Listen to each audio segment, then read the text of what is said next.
From Pacifica, this is Democracy Now! Hard to conclude that we're in a really good spot right now as a country, and a large part of that has to do with the record of failure, the cascade of institutional elite failure that we've seen throughout the decade. Everything from the run-up to the Iraq War to Katrina to the housing bubble and the financial crisis that followed it. Nation editor-at-large, now MSNBC host Chris Hayes on the twilight of the elites, America after meritocracy. But first, the Food and Drug Administration's war on whistleblowers. The FDA launched a massive surveillance campaign targeting its own scientists for writing letters to journalists, members of Congress, even President Obama himself. The scientists were expressing their concern over the FDA's approval of medical imaging devices for colonoscopies and mammograms that could endanger patients with high levels of radiation. All that and more coming up.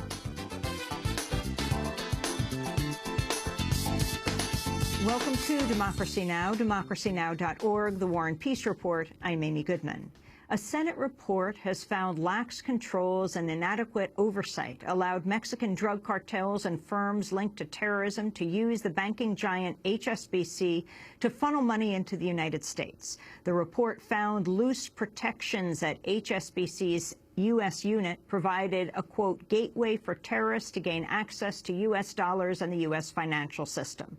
Among other allegations, the bank reportedly supplied $1 billion to a firm whose founder had ties to al-Qaeda. HSBC is also accused of shipping billions in cash from Mexico to the United States, despite warnings the money was coming from drug cartels. The report frames rampant violations at HSBC as part of a larger problem of illegal money entering the United States through international financial firms. In addition to HSBC, legislators also faulted a top U.S. bank regulator for failing to properly monitor the bank. Michigan Democratic Senator Carl Levin called HSBC's culture, quote, pervasively polluted, and said lax government oversight has helped fuel financial wrongdoing. The report on HSBC comes amidst widespread scandals in the global financial sector, including news the British bank Barclays manipulated a key global interest rate. A former Barclays executive who left his job over the bank's interest rate fixing scandal has testified he was directly ordered to manipulate interest rates by former CEO Bob Dimon. Dimon resigned earlier this month, just days after Barclays was fined $453 million by U.S. and British authorities for manipulating key interest rates. A British probe found Barclays conspired to manipulate the London Interbank Offered Rate, or LIBOR, which provides the basis for rates on trillions of dollars in transactions across the globe. The manipulation meant millions of borrowers paid the wrong amount on their loans. Diamond has maintained he never ordered company officials to take part in the rate fixing, but appearing before British lawmakers Monday, former Barclays executive Jerry Delmessier contradicted Diamond's account. I relayed the contents of the conversation that I'd had with Mr. Diamond, and fully expected that the Bank of England's views would be incorporated in the LIBOR submission. And what did you expect him to do? Given that Barclays was high rates, I would have expected that taking that into account would have resulted in lower submissions. The LIBOR rate-fixing scandal has spread to a number of other major banks, with at least 2 criminal investigations underway here in the United States. President Obama continues to push his campaign theme of linking Republican rival Mitt Romney to the outsourcing of U.S. jobs. Appearing Monday in Ohio, Obama seized on a new report that said Romney's tax and regulatory proposals would send U.S. jobs overseas. There's a new study out by nonpartisan economists that says Governor Romney's economic plan would in fact create 800,000 jobs. There's only one problem. The jobs wouldn't be in America. They would not be in America.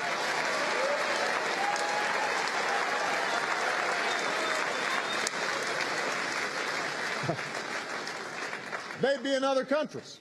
Secretary of State Hillary Clinton continues a Middle East tour with a stop in Israel. Visiting after a weekend of talks in Egypt, Clinton held talks Monday with Israeli and Palestinian leaders.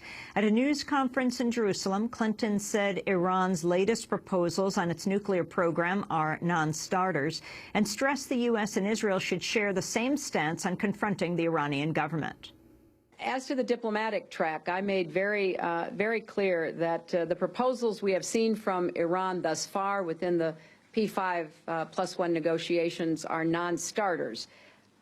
Despite 3 rounds of talks, it appears that Iran has yet to make a strategic decision to address the international community's concerns and fulfill their obligations under the IAEA and the UN Security Council. It's absolutely fair to say we are on the same page at this moment, trying to figure our way forward to have the maximum impact on affecting the decisions that Iran makes. Clinton was also asked about coming under protest in Egypt, where demonstrators pelted her motorcade with projectiles. It was the 2nd consecutive time Clinton had faced protests in Egypt, having been the Obama administration's most public backer of the Mubarak regime after the Egyptian revolution began. Clinton shrugged off the show of opposition. I was not offended. I was, relieved that nobody was hurt, and I felt bad that good tomatoes were wasted. But other than that, it was not particularly bothersome. Thousands of people are continuing a march in Pakistan against the resumption of NATO supply convoys for neighboring Afghanistan.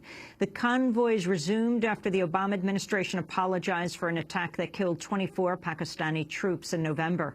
Led by the Jamaat-e-Islami political party, demonstrators reached the city of Peshawar Monday, and organizers expect up to 50,000 people for the next phase of the march towards the Afghan border. Lead organizer Munawar Hassan said Pakistanis are upset with the Afghan war and with ongoing U.S. drone strikes.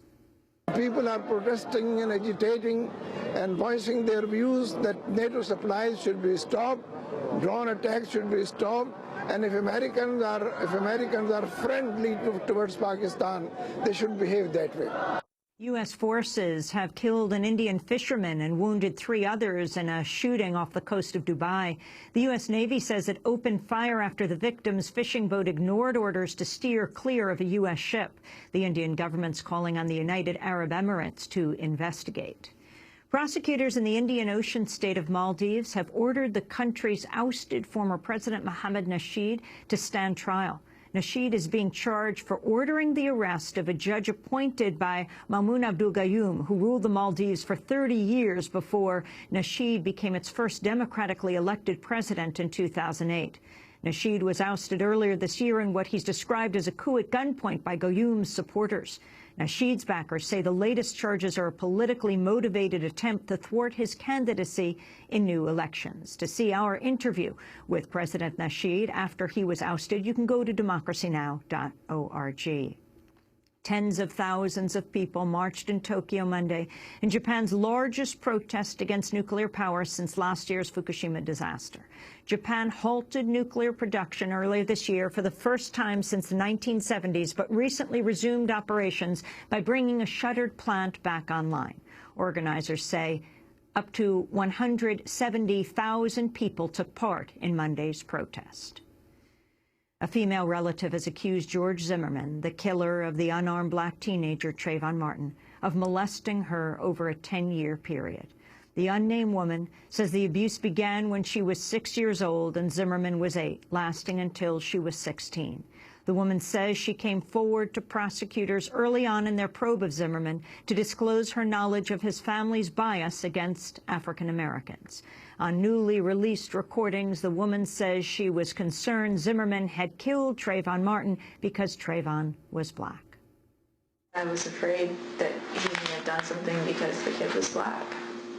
Okay. Because growing up, they've always made, him and his family have always made statements that they don't like black people if they don't act like white people. They like black people if they act white. And other than that, they talk a lot of bad things about black people. In Ohio, a group of demonstrators blocked access Monday to a well in Trumbull County used for the dumping of waste from the drilling practice of hydraulic fracking.